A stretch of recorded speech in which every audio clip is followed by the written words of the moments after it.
لیکن ابو بکر فرماتے ہیں مجھے نبی علیہ السلام کا ذاتی کام کرنا بڑا ہی پسند ہے۔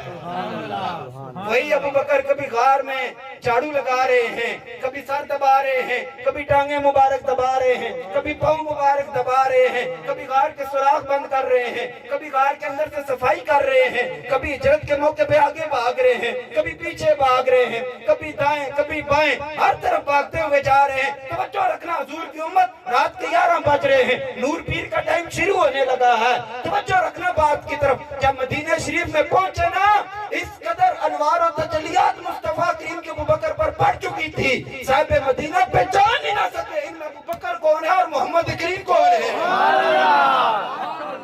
اس قدر تجلیات بڑھ چکی تھی، اس قدر تجلیات بڑھ چکی تھی۔ اور صدیوں بعد آنے والے تاریخ صاحب بزرگ، صدیوں بعد آنے والے بزرگ خواجہ باقی باللہ رحمت اللہ علیہ، صدیوں بعد آنے والے بزرگ خواجہ باقی باللہ رحمت اللہ علیہ، جو بھی مہمان آتا نا تندوری کو کہتے سے روٹیاں لگا دے۔ ایک دن وہ چرال میں آ گیا، کہنے لگا حضور ساری زندگی میں روٹیاں لا کے دینی ہے یا کوئی اور بھی کم کروا سو میرے کو، کوئی فیض لیتا فرماسو نہیں فرمانے ہو۔ آپ نے فرمایا مانگ کی مانگنا ہے، اندر لے گئے۔ مانگ کیا مانگتا ہے؟ اس نے کہا اللہ مانگنے کا بھی سلیقہ ہونا چاہیے۔ اس نے کہا حضور اپنے جیسا بنا دیجئے۔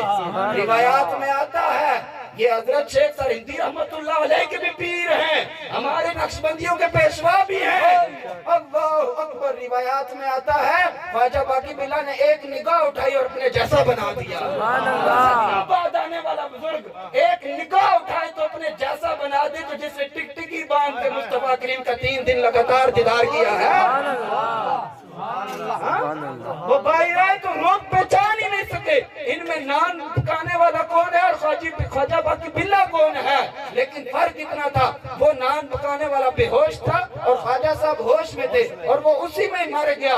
لیکن مصطفیٰ کریم صلی اللہ علیہ وسلم کے دیوانوں، بات بتانے کا مقصد یہ ہے اہل مدینہ کچھ تو جانتے تھے نبی علیہ السلام کو ظاہری طور پر چہرہ مبارک دیکھا ہوا تھا، کچھ جو جانتے نہیں تھے نا ظاہری طور پر چہرہ جنہیں نہیں دیکھا ہوا تھا، وہ آتے صدیق اکبر سے ہاتھ ملاتے اور بیٹھ جایا کرتے، صدیق اکبر سے ہاتھ ملاتے اور بیٹھ جاتے۔ ابو بکر سمجھ گئے کیونکہ سیدنا صدیق اکبر کی بولنا بھی ایسے ہی تھا جیسے نبی علیہ السلام بولتے تھے۔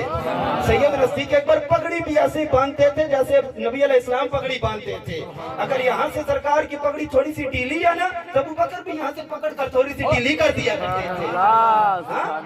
وہ سیدنا صدیق اکبر رضی اللہ تعالیٰ عنہ، چلنا بھی مصطفیٰ کریم جیسا، بولنا بھی مصطفیٰ کریم جیسا، ہاتھ ملانا بھی مصطفیٰ کریم جیسا۔ اللہ نے انعام کیا عطا فرمایا، لوگ آتے گئے پہچانا نہیں۔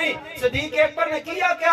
اپنی چادر مبارک اتاری اور نبی علیہ السلام پر سایہ کر دیا۔ جب سایہ کیا نا لوگ سمجھ گئے یہ غلام ہے اور یہ آقا ہے، یہ آقا ہے۔ اب یہ تو ہوگی نا بات، یہ بات ہوگی کتابی۔ اب عاشق بولا سر جی، اب عاشق بولا، اب عاشق نے بات کی۔ عاشق کیا کہتا ہے؟